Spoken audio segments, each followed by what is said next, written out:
All right, so let's look at this first example, solve via substitution. Now in this, in class, I like to say solve with a specific technique. So we'll do a couple substitution and then we'll do a couple elimination. This one's substitution. At the end, I'll go over how you know to do one versus the other. I said this last time, I really like to number my equations 1 and 2, that way I can talk about them and like write about them and you know what I'm talking about. So with substitution, remember we want to solve for one of our equations and then substitute it into the, or solve for one of our variables and substitute it into the other equation. Now, right now, equation 2 already is y equals something. So there's nothing to solve for. One of my variables is already solved for. So since y is already solved for in equation 2, we can sub it in to equation 1. So equation 1 says that x plus y equals 10. But equation 2 tells me that y equals x minus 3. So I say this all the time, right? Bob and Robert. I can either write y or I can write x minus 3. So everywhere I have a y, I'm going to replace it with x minus 3, and look what happens. Now I have a linear equation in one variable. So there's no more there's no more y's.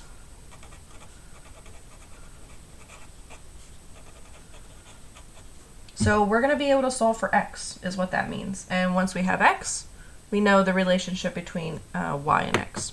Okay, so I don't need my parentheses here, so I have x plus x is 2x minus 3. This is linear. You're back in chapter 2:1. So we're going to add 3, which gives me 13. Divide by 2, so 13 over 2. So x is 13 over 2. Okay, so now that we have x, we are able to plug this back into either one of our equations and solve for y. It doesn't matter which equation you use. Generally, I use the one that is like y equals whatever, because that's the least amount of work. So plug this in to equation 2. Equation 2 says that y equals x minus 3. We just found out that x is 13 over 2.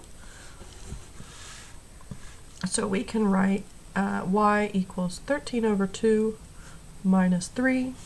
If you make a common denominator, you get y equals 13 over 2 minus 6 over 2, or y is 7 over 2. Remember, on Hawks, they do care about the form it's in, so they might say use a fraction versus a decimal. You're going to have to just check instructions on what they want. Now remember that solutions to systems are points, so the solution is the point xy. X is 13 over 2, y is 7 over 2.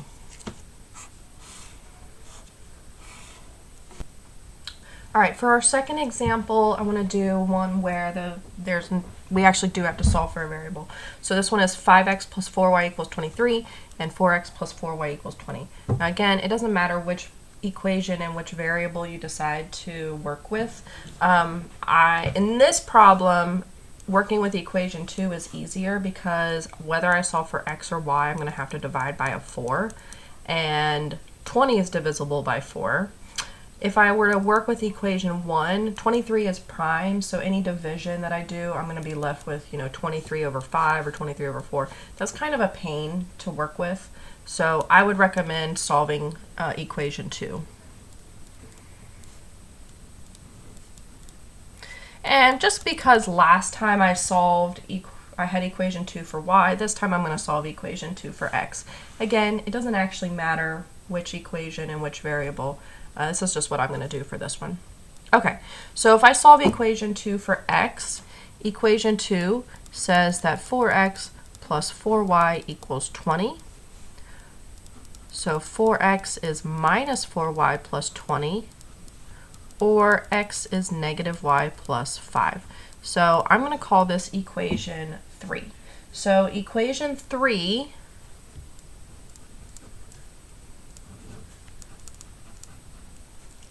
is going to be the one that I substitute, and I have to substitute it into the equation I didn't just use. So because I just solved equation 2 and got 3, 3 has to go into 1, because that's the equation I didn't use. Alright, so I substitute equation 3 into equation 1. Equation 1 says 5x plus 4y is 23. We just found that x can be written as negative y plus 5. So everywhere I have an x, I'm going to rewrite it as negative y plus 5. So again, now I have no more x. We can solve for y. All right, notice I used my parentheses here, and that's really important because you have to make sure that this 5 distributes to negative y and positive 5. So this is linear in y. We get minus 5y plus 25 plus 4y is 23. So minus 5y plus 4y is minus y. I have to subtract 25. 23 minus 25 is negative 2, so that y equals 2. Okay, great. So now that I have a value for y, I can find x. How I want to find x is up to me. If I want to plug it into 1, 2, or 3, that's fine. Same as last time, I'm probably going to use equation 3 because it's already x equals. So sub into equation 3. Equation 3 says x is negative y plus 5. We found that y was 2. So 5 minus 2 is 3. So our solution is the point xy, which is 3, 2.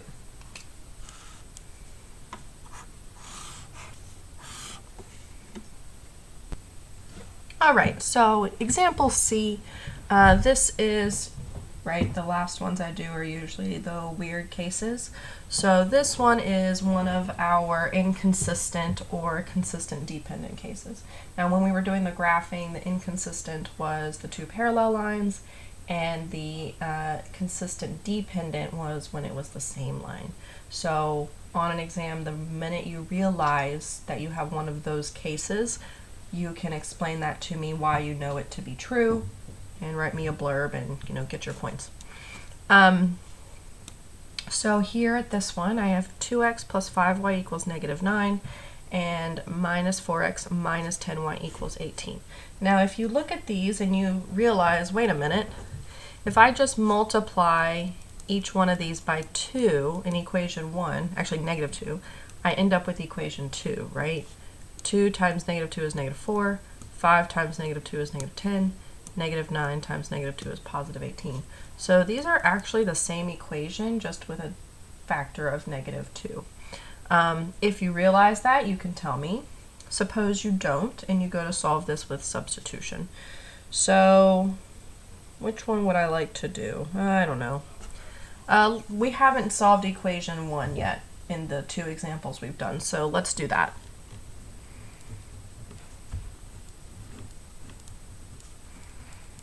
All right, so let's solve equation 1 for x.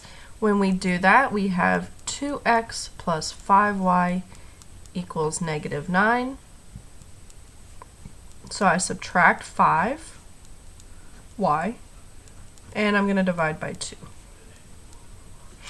So x is negative 5 halves y minus 9 halves, and that's my equation 3. So now that I have my equation 3, I'm going to substitute that into the equation I did not just use, which in this case is equation 2. So I solved 1, got 3, so equation 3 is going to go into the other one, which is 2. Now equation 2 says minus 4x minus 10y equals 18.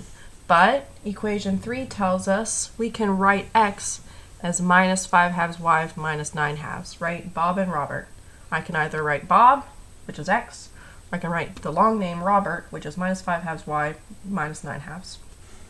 Okay, so everywhere I have x, I'm going to replace it with this long stuff. Make sure you use your parentheses, so 5 halves y minus 9 halves minus 10y equals 18. All right, hooray, no more x.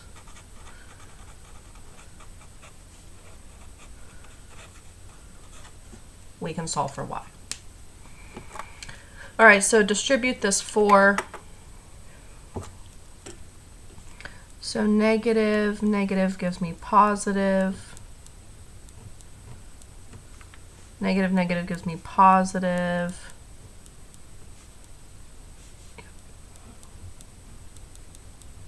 Okay, so all I did was distribute 4.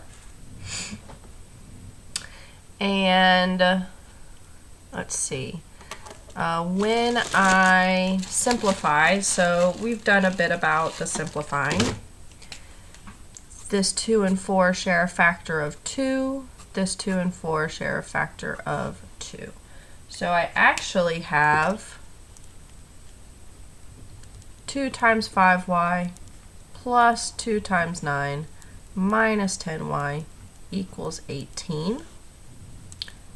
That's 10y plus 18 minus 10y equals 18. 10y minus 10y is 0y, so I get 18 equals 18. This is obviously true, right? No matter what value of x and y I pick, 18 always equals 18 because it doesn't care about x and y. So what that means, when we were doing equations with one variable, if we ended up with something like this, then we said, oh, there's infinite solutions. Same thing here. There's infinite solutions, but they all have a specific form.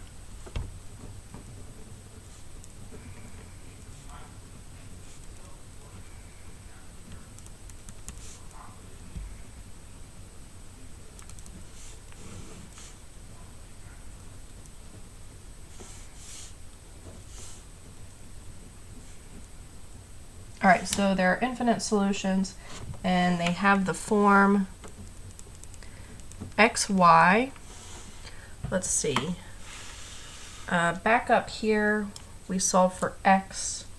We got that x was this thing, so we can write, instead of x, write minus 5 halves y minus 9 halves. So minus 5 halves y minus 9 halves, comma y, where y is a real number. Final answer. Now in Hawks, they may want one variable over another. I obviously don't care, so if you solve it like this, and this is what you put into your Hawks, so I'm thinking on exams. If this is what you put into Hawks and they tell you that it's wrong but you know it's right, that's okay. You can leave it like this on your work that you turn in and I will give you your points back.